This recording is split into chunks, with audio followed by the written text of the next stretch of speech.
안녕하십니까. 여러분의 척추보안관 안풍기 원장입니다. 네, 오늘은 이 시간은 이제 진단서와 관련된 말씀을 좀 드려볼게요. 진단서를 이제 원하실 때 우리 환자분들이 의사가 어떻게 진단서를 써주느냐에 따라서 보험이라던가 아니면 뭐 장애 관련해서 아니면 산재 관련해서 크게 차이가 난다. 이렇게 얘기를 하시는 경우들이 많이 계십니다. 실제로도 주변에서 그렇게 얘기들을 많이 하시고요.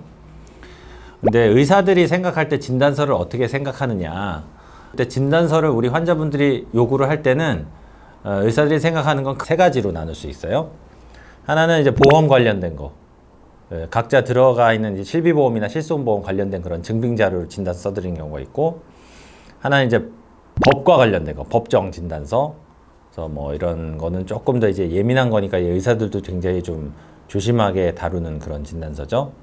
세 번째는 다른 병원에 제출할용으로 뭐 쓰는 진단서라든가 그 외에 뭐 여러 가지가 있습니다. 근데 크게 두 가지는 이제 보험회사 제출용 진단서와 그 외의 것들로 이제 나눠진다고 보시면 돼요. 보험회사 진단서는 조금은 애누리가 있습니다. 예를 들어서 환자분이 오셨어요. 근데 똑같은 디스크예요. 그분이 수술을 받지 않았던지 간에 이분이 얼마나 안전가료를 해야 되느냐, 뭐 이런 것들은 사실 의사의 재량에 맡기는 부분들이거든요. 저도 그런 경우는 뭐 4주 써드리는 경우도 있고 3개월 써드리는 경우도 있고 아니면 6개월 써드리는 경우도 있습니다. 그런데 6개월까지는 웬만하면 잘 안 써요. 그러니까 의사들이 왜 진단서를 개월수로 이렇게 많이 안 쓰냐면은 이 질병에 따라서도 좀 달라지는 부분이 있어요. 이게 중환병이면 많이 써드리고 간단한 병이면 적게 써드리지만 또 한 가지 중요한 게 뭐냐면은 이거 솔직히 말씀드리면은 의사들이 귀찮아지는 걸 싫어해요. 왜냐하면은 일반적인 질병에 뭐 허리 디스크다 이런데 이 허리 디스크를 가지고 6개월을 써드리는 경우에는 제가 볼 땐 조금 과하거든요. 그럼 그런 식으로 증빙 자료가 나갔으면은 그걸 받는 기관이나 그런 데서 아니 이게 왜 6개월이나 쉬어야 되는지 뭐 이런 어떤 첨부 자료를 요구하거나 이거는 좀 과하지 않나 싶어서 또 따로 돌아서 뭔가 다른 방법으로 이제 푸시가 또 들어오는 경우도 있어요. 그러면은 그거에 대한 소견서를 써주잖아요. 근데 의사들도 사람인지라 그거를 일일이 다 써서 하는 거를 이게 좋아라 하진 않아요. 그리고 사실 의학적으로 딱히 맞지도 않고 한마디 두마디 디스크 했는데 사실 6개월이나 진단서 안전가료를 해야 된다. 미래를 내다보지 않는 이상 보통 물론 디스크 수술하거나 치료받고 6개월, 1년 고생하시는 분들도 있긴 하지만 그 기간을 어떻게 다 예견할 수 있는 건 아니거든요. 그래서 보통은 일반적인 경우에는 6개월까지 써주기는 좀 힘들다. 저 같은 경우는 환자분의 어떤 상태나 일하시는 거나 이런 걸 봐서 3개월까지는 좀 써드리는 경우가 있어요. 그리고 어떤 환자분들은 이렇게 오셔서 얘기하시는 경우도 있습니다. 솔직히 3개월 정도 좀 써달라고. 그러면은 저는 써드립니다.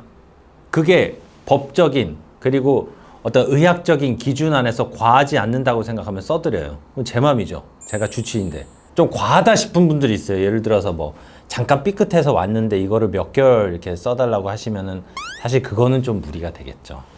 근데 보통은 6개월은 좀 과하다. 3개월 안쪽으로는 보통 써주는데 그럼 일반적인 경우는 어떤 경우냐? 허리 디스크 수술을 하더라도 보통 이제 회복 기간을 한 4주 정도 보기 때문에 수술 받으신 분들도 뭐 4주 정도 써드리는 경우도 있습니다. 근데 수술 종류에 따라서 좀 다르기도 하죠. 또 하나는 환자분들이 이제 진단서 내용을 어떻게 잘 써주냐에 따라서 이제 달라지는 부분이 있는데 항상 요거 자주 받는 질문이 뭐냐면 본인이 갖고 계신 그 보험이 상해보험이란 말이에요. 근데 상해는 뭐겠어요? 다쳐서 안 좋아져야 되잖아요. 근데 이분은 디스크 때문에 제가 진단받고 치료받았는데 본인이 치료받고 가셨더니 자기가 갖고 계신 보험이 뭔지 모르고 알고 봤더니 질병은 해당 안 되고 상해만 되는 거예요. 나중에 오셔가지고 상해에 그 기록이 있어야 된다고 하더라.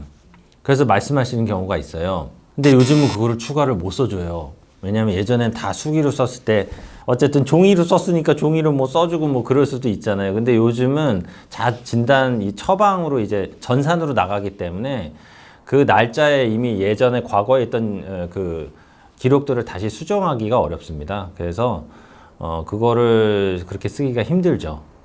그래서 상해보험 있으신 분들 처음부터 이제 얘기를 하시는 경우도 있고, 제가 오히려 물어보기도 해요. 뭐 다치셔서 이렇게 된 부분들이 있느냐.